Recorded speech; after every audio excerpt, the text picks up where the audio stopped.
नए साल के साथ लोग कोरोना महामारी को भुलाकर आगे बढ़ने की सोच रहे थे, लेकिन तभी धड़ाधड़ कोरोना के केसेस बढ़ने लगे।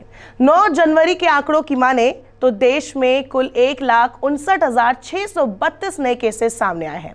इसी के साथ नए साल में अगर कुछ नया हुआ है तो वो है एक नया वेरिएंट यानी कि ओमिक्रॉन, जिसके चलते दहशत फैली हुई है। अब ओमिक्रॉन और डेल्टा दोनों ही मिलकर तबाही मचा रहे हैं और धड़ाधड़ केसेस भी बढ़ रहे हैं। लेकिन इन दोनों के बीच में क्या अंतर है, कौन सा ज्यादा खतरनाक है, किसके क्या लक्षण है, ये लोगों के बीच में कंफ्यूजन बना हुआ है।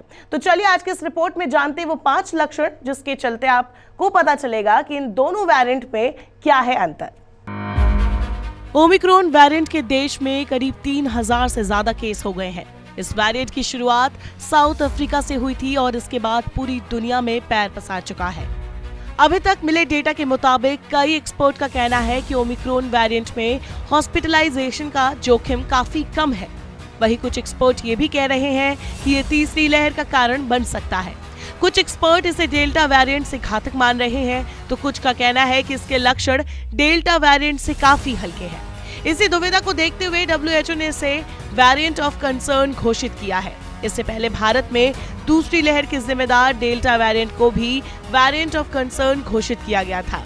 वैसे तो दोनों ही वेरिएंट्स के अधिकतर लक्षण फ्लू जैसे हैं, लेकिन दोनों में कुछ ऐसी विशेषताएं हैं जिनसे इनके बीच के अंतर को समझा जा सकता है। जहां डेल्टा वेरिएंट के लक्षण शरीर में 10 दिनों तक देखे जा सकते हैं, वहीं आमतौर पर ओमिक्रॉन के लक्षण 4-5 दिनों में ही गायब हो जाते हैं। डेल्टा के मरीजों को तेज बुखार की शिकायत होती है।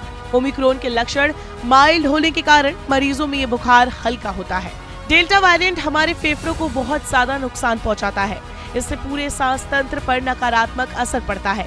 संक्रमण होने पर मरीज को सांस लेने में दिक्कत होती है, साथ ही शरीर में ऑक्सीजन की कमी हो जाती है। ओमिक्रॉन में संक्रमण होने पर ये परेशानियां नहीं होती। ये हमारे फेफड़ों को ना के बराबर नुकसान पहुंचाता है।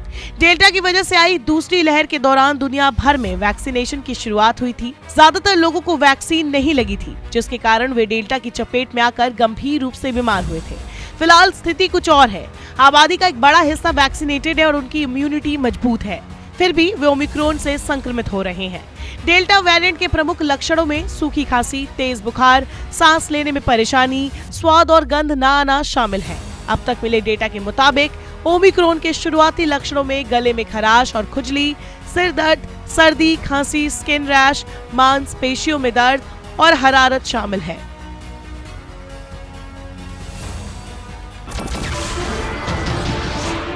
नमस्कार, मैं हूं मानक गुप्ता। अगर आपको हमारा ये वीडियो पसंद आया हो तो इसे लाइक और शेयर जरूर करें, और हाँ, हमें सब्सक्राइब और फॉलो करना ना भूलें ताकि आप देश और दुनिया की कोई खबर मिस ना करें। तो जुड़े रहिए हमारे साथ और देखते रहिए News 24।